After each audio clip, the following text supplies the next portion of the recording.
नमस्कार, स्वागत है आपका द न्यूज पर। मैं हूं आपके साथ शिप्रा सैनी। बिहार की सियासत से जुड़ी बड़ी खबर सामने आ रही है। बिहार के मुख्यमंत्री नीतीश कुमार ने राज्यपाल से मुलाकात की और उसके ठीक बाद बीजेपी के नेता सुशील मोदी ने भी राज्यपाल से मुलाकात की है। यानी एक ही वक्त पर दोनों नेताओं की राज्यपाल से मुलाकात हुई है, जिसके बाद सवाल ये उठ रहे हैं कि क्या बिहार में ये जो महागठबंधन की सरकार है, ये नीतीश कुमार की जो सरकार है, क्या वो गिर जाएगी?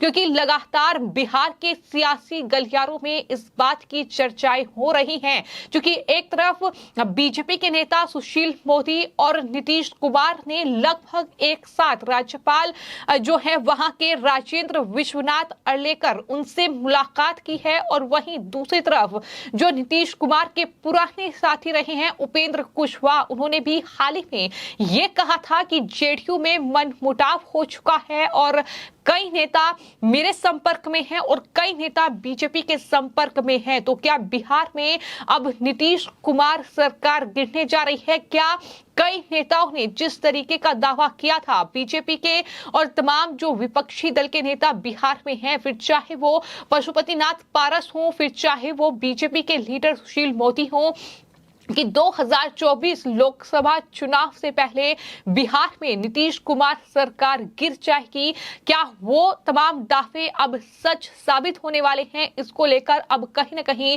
बिहार का सियासी तापमान इस मुलाकात के बाद अब काफी ज्यादा बढ़ चुका है। और जैसे ही ये खबर सामने आई, नीतीश कुमार जो हैं वो राज्यपाल राजेंद्र विश्वनाथ अर्लेकर से मिलने पहुंचे हैं, और उसके बाद ये खबर आई कि दरअसल बीजेपी के नेता और बिहार के जो उप मुख्यमंत्री रहे हैं सुशील मोदी, उन्होंने भी राज्यपाल से मुलाकात की है, और एक ही वक्त पर ये दोनों नेताओं की मुलाकात हुई है, जिसके बाद तमाम जो अफवाहों का बाजार है, जो कयासों का दौर है, वो लगना शुरू हो गया है। क्योंकि बिहार में स्थिति क्या है ये लगातार देखने को मिल रहा है। जहां नीतीश कुमार सरकार घिरी हुई है, आरजेडी के लिए, जेडीयू के लिए मुश्किलें बढ़ रही हैं। खासतौर पर बात अगर नीतीश कुमार की पार्टी के लिए करें, क्योंकि उन्होंने भले ही आरजेडी के साथ गठबंधन करके ये सत्ता पर काबिज हुए हों, लेकिन मन मुटाव जो है वो लगातार देखने को मिल रहा है। भले ही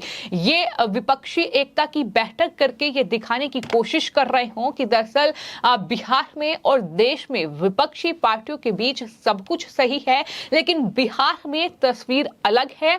और यही वजह है कि इस मुलाकात के साथ ही अब सवाल उठ रहे हैं कि क्या ये जो मुलाकात है इसके सियासी मायने यही है कि क्या नीतीश कुमार को भी इस बात का इल्म है कि वो उनके नेता जो हैं वो उनसे नाराज चल रहे हैं और बीजेपी के संपर्क में हैं, उपेंद्र कुशवाहा के संपर्क में हैं?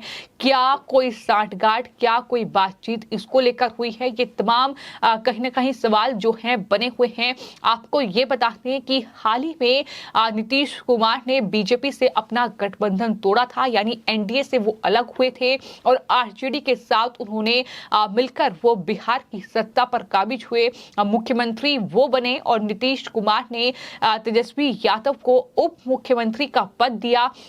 लेकिन उसके बाद दोनों ही पार्टियों के नेताओं के बीच कहीं ना कहीं जो सियासी माहौल है वो गर्माता दिखाई दिया है। लगातार बीजेपी के निशाने पर नीतीश कुमार सरकार रही है।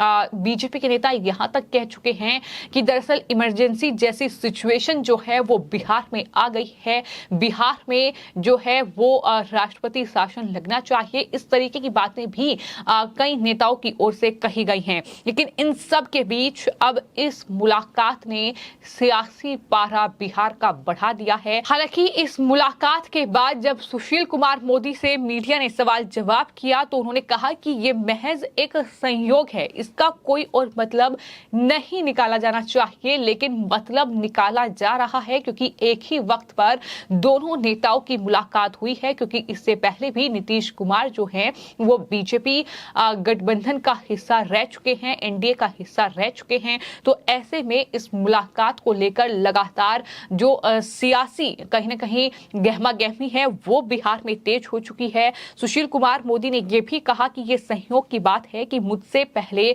मुख्यमंत्री जो है वो राजभवन आए और राज्यपाल राजेंद्र विश्वनाथ अर्लेकर से मेरी शिष्टाचार भेंट थी, ये भी उनकी तरफ से कहा गया। उन्होंने तमाम बातें कही कि वो मेरे पुराने साथी हैं, लेकिन सवाल तो यही उठ रहा है कि एक ही वक्त पर दोनों नेता एक साथ राजभवन में मौजूद थे। राज्यपाल जो है वहां के उनसे मुलाकात कर रहे थे। इसके सियासी मायने क्या है? क्या आरजेडी और जेडीयू का गठबंधन टूटने वाला है? क्या सरकार गिरने वाली है? क्या सत्ता परिवर्तन एक बार फिर से बिहार में होगा? जिस तरीके का दावा वहां बीजेपी के नेता कर रहे थे कि ये गठबंधन ज्यादा दिन तक नहीं चलेगा, तो अब इस पर सबकी नजरें टिकी हुई हैं। तो एक तरफ बिहार से ये बड़ी खबर सामने आई है, तो दूसरी तरफ आपको ये बता दें कि महाराष्ट्र में एनसीपी के नेता शरद पवार प्रधानमंत्री नरेंद्र मोदी के बयान से भड़के हुए हैं। दरअसल पीएम मोदी ने जिस तरीके से विपक्षी एकता की मीटिंग को लेकर हमला इन तमाम विपक्षी दलों पर बोला था और ये कहा था कि तमाम भ्रष्टाचारी जो है वो एक मंच पर इकट्ठा हो गए हैं।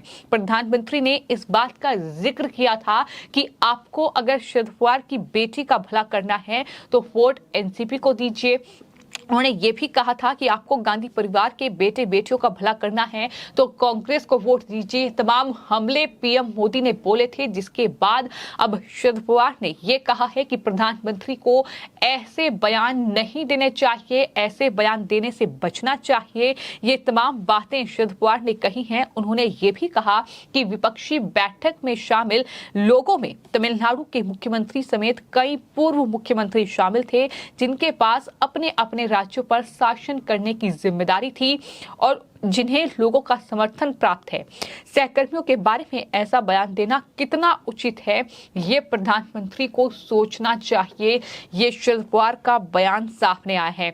तो पीएम मोदी ने जिस तरीके से कल तमाम बातें कही और कहीं न कहीं जो विपक्षी एकता की बैठक हुई थी उसको लेकर जो हमला प्रधानमंत्री ने इन तमाम विपक्षी दलों पर बोला था, उसके बाद अब शरद पवार का ये बड़ा बयान सामने आया है। प्रधानमंत्री ने दरअसल बीजेपी के कार्यकर्ताओं को संबोधित करते हुए ये कहा कि आजकल एक नया शब्द जो है वो सुनने को मिल रहा है और वो शब्द है गारंटी। उन्होंने विपक्षी दलों के कथित घोटालों की लंबी लिस्ट गिनाते हुए ये कहा कि बीजेपी की के बहुत बड़ी जिम्मेदारी है कि वो लोगों को बताए कि असल में ये विपक्षी दल किस चीज की गारंटी है।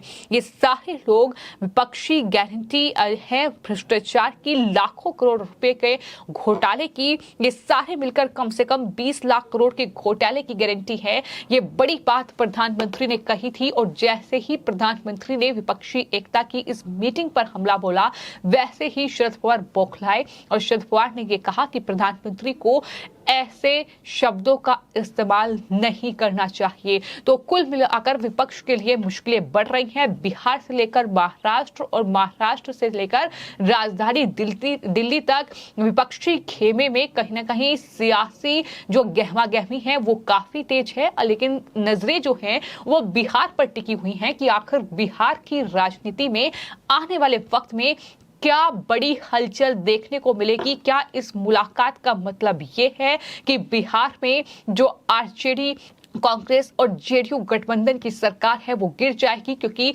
जिस तरीके से आपसी जो मतभेद है वो बढ़ रहा है, बीजेपी लगातार हमलावर है। तो इन तमाम चीजों के बीच क्या नीतीश कुमार अपना एक अलग रास्ता खोजेंगे? क्या ये मुलाकात इसी कड़ी में हुई है? तो इस मुलाकात के सियासी मायने क्या है, ये फिलहाल सुशील मोदी ने जवाब नहीं दिया है। महज इस मुलाकात को एक सहयोग करार दिया है, लेकिन आने वाले वक्त में ये देखना होगा कि इस मुलाकात के बाद बिहार का सियासी माहौल किस तरह से बदलने वाला है। फिलहाल आपकी इस पूरे मामले को लेकर क्या राय है, हमें कमेंट बॉक्स में जरूर लिखें और चैनल को सब्सक्राइब करें। धन्यवाद।